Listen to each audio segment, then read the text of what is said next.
नमस्कार। इन खबर में आपका स्वागत है। दो राज्यों में चुनाव रहा है, हिमाचल प्रदेश और गुजरात, लेकिन सबसे ज्यादा यदि कहीं पे चुनाव प्रचार को लेकर के शोरगुल है और सबकी नजर लगी हुई है तो वो है गुजरात की। आखिरकार बीजेपी जो 27 सालों से वहां पे सत्ता में है, क्या इस बार एंटी इनकम्बेंसी फैक्टर वहां काम करेगा, या आम आदमी पार्टी ने जो एंट्री मारी है कांग्रेस उससे कमज़ोर हुई है? क्या कांग्रेस जो है वहाँ देर से एक्टिव हुई और इसका नुकसान उससे उठाना पड़ेगा? इन्हीं सब मुद्दों पे बातचीत करेंगे और हमारे साथ हैं इस पे बात करने के लिए इंडिया न्यूज़ गुजरात के एडिटर जिगर देवानी। क्या राय है आपकी, क्या लग रहा है आपकी बात, क्या होगा? बिल्कुल, देखिए ये चुनाव 5 साल में एक बार आता है और गुजरात की जहाँ बात की जाए, आप सबको पता है कि 2014 के बाद गुजरात का अट्रैक्शन पूरे इंडिया में है, वो कहने की आवश्यकता नहीं है। लेकिन इस चुनाव की हम अगर बात करते हैं तो उसको अच्छे से समझने के लिए हम एक चुनाव पीछे चलते हैं। 2017 से हम शुरुआत करते हैं। 2017 का चुनाव सबसे इंटरेस्टिंग और बीजेपी जो 27 साल से रूल कर रही है उस पार्टी के लिए सबसे कड़क और सबसे कह सकते हैं कि टफ चुनाव था। क्यों था? क्योंकि उस वक्त युवा आंदोलन हर एक मुद्दा सरकार के विरोध में था। आपने देखा होगा हार्दिक पटेल ने जिस प्रकार से अनामत आंदोलन की शुरुआत की थी और कहीं ना कहीं सरकार फाइट बैक नहीं कर पा रही थी और उनका बड़ा खामियाजा भुगतना भी पड़ा था। पटेल का बड़ा एक वर्ग है और पूरा जब समुदाय एक नाराज होता है तो उसकी वोट बैंक पे असर स्वाभाविक तौर पर पड़ती है। न सिर्फ इतना, ओबीसी से लेकर अल्पेश ठाकुर आए थे, फिर दलित के लेकर जिग्नेश मेवाणी आए थे, तो हर कास्ट के युवा नेता अपने अपने हिसाब से अपने अपने मुद्दों को आगे लेके आंदोलन पे चले गए थे। फिर भी बीजेपी ने काफी अच्छी फाइट की थी। पर देखिए आप 2002 में जब पहली बार, एक तो 2001 में 7 अक्टूबर को नरेंद्र मोदी पहली बार सीएम बन के आए थे, ठीक है, लेकिन चुनाव पहला था 2002 में। 2002 का पहला चुनाव जो था उनमें हाईएस्ट बैठक 127 बैठक थी आउट ऑफ 182। उसके बाद 2007 का जो चुनाव था उसमें 127 से 117 पे आई थी। 2012 का चुनाव था उसमें 117 से 115 पे आई थी और जो पिछले चुनाव की जो हम बात कर रहे थे 115 से 99। तो आप समझ सकते हो कि 2002 से लेके 2017 तक जो भी नंबर्स आए, हालांकि बीजेपी जीती जरूर है लेकिन नंबर डिक्रीज हुए। अब 99 से कम तो क्या ही हो सकता है, यानी कि इससे कम होना मतलब सत्ता से हाथ धो देना। लेकिन कांग्रेस की अगर जब बात करूं तो 1985 के बाद 2017 में हाईएस्ट सीटें आई थी। जीत नहीं पाई वो अलग चीज है, लेकिन फाइट अच्छी थी और 99 तक। क्या लग रहा है कि 2017 से 2022 का चुनाव कैसे अलग है? बिल्कुल इसलिए अलग है क्योंकि बीजेपी के जो भी पड़कार थे, जो भी चैलेंजेस थी, वो थी सारे मुद्दों को लेके, जैसे पाटीदार अनामत आंदोलन से लेके अलग अलग प्रकार के युवाओं के आंदोलन से लेके लोगों का रोष जो भी था, बीजेपी ने बहुत ही स्मार्टली प्ले करके उनको अपने और खींच लिया। जैसे हार्दिक पटेल से बड़ा कोई विरोधी नहीं था, उनको अपने तरफ ले आई। बिल्कुल। दूसरा अल्पेश ठाकुर में भी वही हुआ, अल्पेश ठाकुर भी आ गए। जिग्नेश मेवाणी हालांकि वो भाजपा में नहीं ज्वाइन किया लेकिन वो इतने एक्टिव नहीं है और कहा जाता है कि राजकीय तौर पर समझने की कोशिश करो तो जिग्नेश मेवाणी का दायरा जो है वो दलित समाज के बीच एक सीमित रह गया है, तो उनका चेहरा इतना भी बड़ा नहीं है कि पूरी सारी सीटों पर उनका एक असर रहेगा। बीटीपी हालांकि सिर्फ 2 सीटें भी थी और उसके अलावा अन्य को सिर्फ 3 सीटें थी। तो कहीं ना कहीं उसको समझा जाए तो बीजेपी के लिए ये एक अच्छी बात है कि कोई ऐसा बड़ा चैलेंज उनके सामने नहीं है। बीजेपी इस बार ये खेल कर रही है कि जो भी उनके लिए चैलेंज बन सकते थे उनको साथ जोड़ लिया है। लेकिन जो तीसरी पार्टी की वहां पे एंट्री हो रही है, आम आदमी पार्टी की, उसका कितना असर होने वाला है? क्योंकि सूरत नगर निगम के चुनाव में वो अपना असर दिखा चुके हैं। तो अच्छा, काफी समय से जाकर के वहां पे वो चुनाव प्रचार प्रसार कर रहे हैं। इस मामले में उन्होंने कांग्रेस को पीछे छोड़ दिया है। तो सिर्फ ये शोरगुल ही है या जमीन पे कुछ होता हुआ सा दिख रहा है? बहुत अच्छा सवाल है तिवारी जी। देखो इसको 2 चीज में हम बांट के बात करेंगे। एक तो आपने बोला कि बीजेपी एक तो अपने और खींच लेती है कुछ विरोधियों को। जैसे अभी की बात करूं तो सौराष्ट्र हमेशा एक बड़ा चैलेंज है, खासतौर पर पिछले चुनाव में भी कांग्रेस ने सौराष्ट्र में अच्छा परफॉर्म किया था। इस बार भी आम आदमी पार्टी का सौराष्ट्र को लेकर एक्टिव ज्यादा है। अब सौराष्ट्र में कद्दावर नेता थे जूनागढ़ के पास, मांगरोड़ के, एक एग्जाम्पल दे रहा हूँ, जैसे थे जवाहर भाई चावड़ा, ठीक है, वो इतना बड़ा नाम थे मानवदर का, उसको कोई हरा नहीं सकता है। तो क्या हुआ कि 2017 में उन्होंने कांग्रेस छोड़ी और बीजेपी में आ गए। 2012 में भी ऐसा हुआ था, 2007 में भी। ऐसे तो बहुत लंबी लिस्ट है।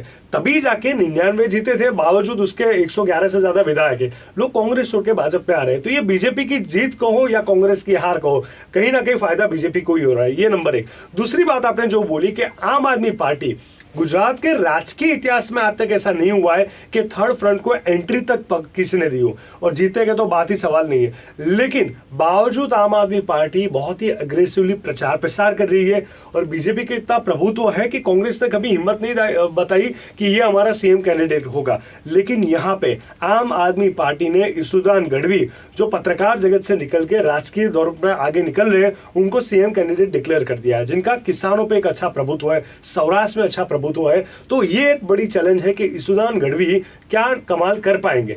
ठीक है, ये एक बड़ा सवाल एक इसमें बात ये आ रही है कि आम आदमी पार्टी बीजेपी के चाल से ही बीजेपी को मात देना चाहती है। गुजरात को हिंदुत्व की प्रयोगशाला भी कहा जाता है, और जो बीजेपी के नारे हैं, जो बीजेपी के थीम है, लगभग वही उस आम आदमी पार्टी भी अडॉप्ट कर रही है। तो क्या लगता है आपको कि उसके ही दाव से आम आदमी पार्टी एक हद तक कुछ सफल होगी?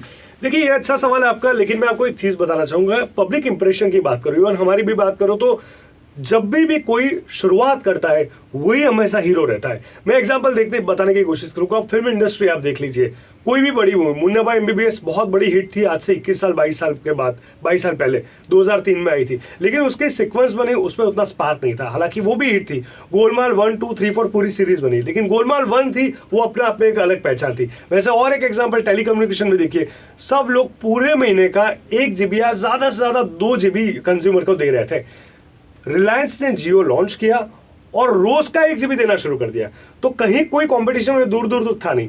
अब आज की डेट पे देख लो, सारी कंपनियां रोज का 1 GB देख रही है, बावजूद जियो को कोई क्रॉस क्यों नहीं कर पा रहा है? क्योंकि उन्होंने इंप्रेशन बनाई कि भाई मुफ्त में कम दाम में सबसे ज्यादा क्वालिटी और अच्छी क्वांटिटी कोई दे सकता है तो रिलायंस जियो दे सकता है। ये एक एग्जांपल है। तो वैसे बीजेपी की अगर कॉपी करके इतना फायदा इसलिए नहीं होगा कि जब भी बात विकास की आती है, डेवलपमेंट की आती है, इंफ्रास्ट्रक्चर की आती है, बहुत सारी चीजों, तो बीजेपी की एक इंप्रेशन अपने आप में बनी हुई है। और कई लोगों का ऐसा मानना है कि कुछ लोग परेशान भी हुए हैं महंगाई को लेकर, मुद्दे नो डाउट जेन्युइन है, लेकिन आम आदमी को जब पूछने की कोशिश की थी मैंने, तो वहां लोग बोलते हैं कि भाई जब बटन दबाते हैं तब कुछ और नहीं सुनता, तब उंगली वहीं पे चली जाती है। तो ये आम आदमी पार्टी को कैसे इनको एनकेज करते हैं, ये एक बड़ा सवाल रहेगा। एक और बात है ना, देखिए दिल्ली का एग्जाम्पल ले लीजिए और पंजाब का एग्जाम्पल लीजिए। जहां जहां कांग्रेस कमजोर हुई वहां वहां उस स्पेस को आपने भरा है जी। जैसे यहाँ पे 2013 से शुरुआत होती है। पंजाब में जो 2017 का चुनाव लड़ा था वहां पे उसने उपस्थिति दर्ज कराई और लग रहा था कि 2017 में ही आ जाएगी, लेकिन आ नहीं पाई, तो 2022 में वो आ गई। अब ये कहा जा रहा है कि कांग्रेस इतनी कमजोर हो चुकी है, संगठन से भी उसके विधायक भी लगातार टूट रहे हैं, आज भी कोई शामिल हो रहा था, कल भी कोई शामिल हुआ, तो उस स्पेस को, जो कांग्रेस की कमजोरी है, उस स्पेस को आप भरने की कोशिश करें। तो ये संभव है क्या कि वो 2 नंबर तक आ जाए? ये बहुत बड़ा एक चैलेंज रहेगा, लेकिन इसमें मैं बता दूं, कांग्रेस कमजोर हुई है, बीजेपी इतनी कमजोर नहीं हुई। जहां पलड़ा भारी था बीजेपी का, वो 27 साल से था, आज भी है। तो कांग्रेस जो कमजोर हुई है, वो कांग्रेस की सीटें खा सकती है, वोट शेयरिंग में वहां फर्क पड़ सकता है, लेकिन इसका मतलब ये नहीं होगा बीजेपी को पूरा वो उसको क्रॉस कर जाए या विपक्ष में आ जाए। ये अपने आप में बहुत बड़ी परीक्षा होगी उनके लिए। क्या है, हमारे गुजराती में एक कहावत है, જેટલું પણ કહી શકાય કે જેટલો વળતર એટલો નફો, यानी कि जो कमाई की वो प्रॉफिट ही है। जो भी एक्सपेरिमेंट किया उनके लिए अच्छा है, क्योंकि पहली बार है, ठीक है, तीसरा फ्रंट कभी इतना फ्रंट पे आया नहीं था अग्रेसिवली, ये पहला एक्सपीरियंस है। 5 सीट आए, 10 सीट आए, 15, 20 आए, वो उनके लिए प्रॉफिट ही प्रॉफिट है। उन सीट से वो आंकलन करेंगे गुजरात में भविष्य के लिए ये हम सेकंड फ्रंट बन सकते हैं या बीजेपी को मात दे सकते हैं या नहीं। आपसे आखिरी सवाल जी, बीजेपी गुजरात चुनाव भी नरेंद्र मोदी के ही नाम पे लड़ेगी? उसने बीच में मुख्यमंत्री बदला और जो मुख्यमंत्री भूपेंद्र पटेल को बनाया वो उतने इफेक्टिव नहीं दिखे जैसे पहले रूपाणी थे, लगभग वैसा ही सब कुछ दिख रहा है। तो क्या ये चुनाव भी मोदी के नाम पे ही लड़ा जाएगा? देखिए, मैं आपको बताऊं कि कॉर्पोरेशन से लेके विधानसभा की इलेक्शन से लेके लोकसभा, हर जगह पे गुजरात के अंदर नरेंद्र मोदी के चेहरे से ही लड़ते हैं।